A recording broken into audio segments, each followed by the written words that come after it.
जॉबचॉन हबमध्ये आपलं स्वागत आहे. आपण जेव्हा नोकरी शोधतो तेव्हा काय बघतो?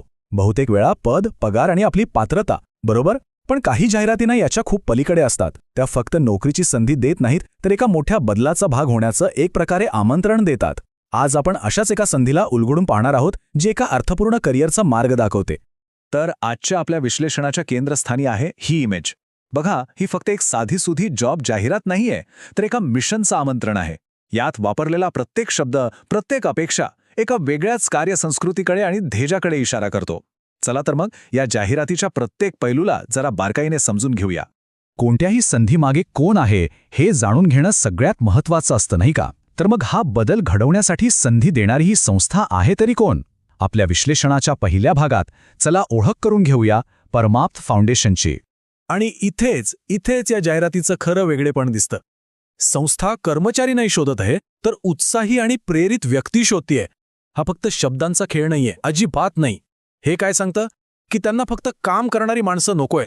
त्यांना अशी लोक हवी आहेत ज्यांच्यामध्ये आतून एक आग आहे, एक पॅशन आहे, जी स्वतःहून पुढाकार घेतील आणि आव्हानांना सामोरे जातील.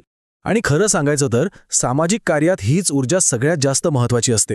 चला आता संस्थेच्या ध्येयाकडून त्या भूमिकेकडे वळूया, जी हे ध्येय प्रत्यक्षात आणणार आहे.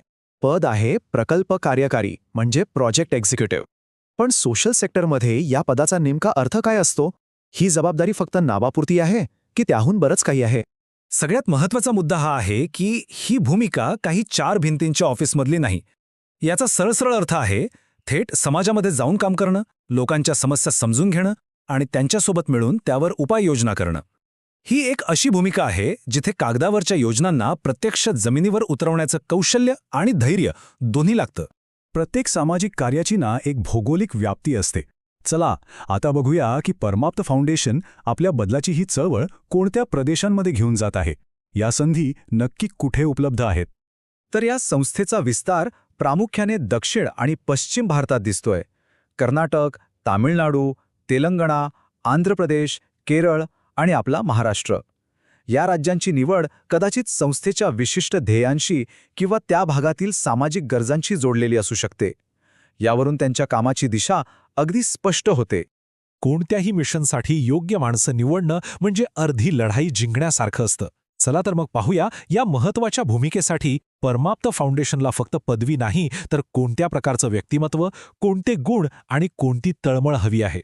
डिग्री आणि अनुभव हे तर नेहमीच पाहिलंच जातं, पण सामाजिक क्षेत्रात काम करणाऱ्या संस्थांसाठी ह्याच्या पलीकडे जाऊन काहीतरी जास्त महत्त्वाचं असतं. ते काय असू शकतं? कागदावरच्या पात्रतेपेक्षा या संस्थेसाठी खरंच काय मौल्यवान आहे? आणि या एका वाक्यात सगळं काही आलं. हेच या संधीचं खरं सार आहे. त्यांना आपली पदवी नाही, तर आपली वचनबद्धता हवी आहे. समाजात बदल घडवण्याची आणि सेवा करण्याची आपली तीव्र इच्छा हीच त्यांच्यासाठी सगळ्यात मोठी पात्रता आहे. अर्थात वचनबद्धतेसोबतच योग्य ज्ञान आणि कौशल्यही आवश्यक आहेतच. त्यासाठी बॅचलर ऑफ सोशल वर्क म्हणजे BSW किंवा master of social work MSW ही पदवी गरजेची आहे. कारण याच अभ्यासक्रमांमधून समुदाय विकास, सामाजिक धोरणं आणि प्रत्यक्ष फील्डवर काम करण्याची एक शास्त्रीय समज मिळते. आणि हा एक खूप महत्त्वाचा आणि सकारात्मक मुद्दा आहे. फ्रेशर्स अर्ज करू शकतात हे वाक्य काय दाखवतं? हे दाखवतं की या संस्थेची दारं नवीन विचारांसाठी आणि नव्या ऊर्जेसाठी नेहमीच उघडी आहेत. त्यांच्यासाठी तुमचा अनुभव नाही, तर तुमचा उत्साह, तुमची शिकण्याची तयारी आणि समाजासाठी काहीतरी करण्याची तळमळ जास्त मोलाची आहे. बरं, तर हे सगळं ऐकून जर कोणाला वाटत असेल की ही संधी त्यांच्यासाठीच बनली आहे, तर मग पुढची स्टेप काय? या बदलाचा भाग होण्यासाठी अर्ज करायचा तरी कसा? चला या विश्लेषणाच्या शेवटच्या टप्प्यात ही प्रक्रिया पटकन समजून घेऊया. प्रोसेस अगदी सोपी आणि सरळ आहे. पहिली आणि सर्वात महत्त्वाची पायरी म्हणजे आत्मपरीक्षण. स्वतःला विचारा की खरंच आपल्याला या कामात रस आहे का? दुसरी पायरी म्हणजे संस्थेशी संपर्क साधा, ईमेल करा किंवा फोन करा.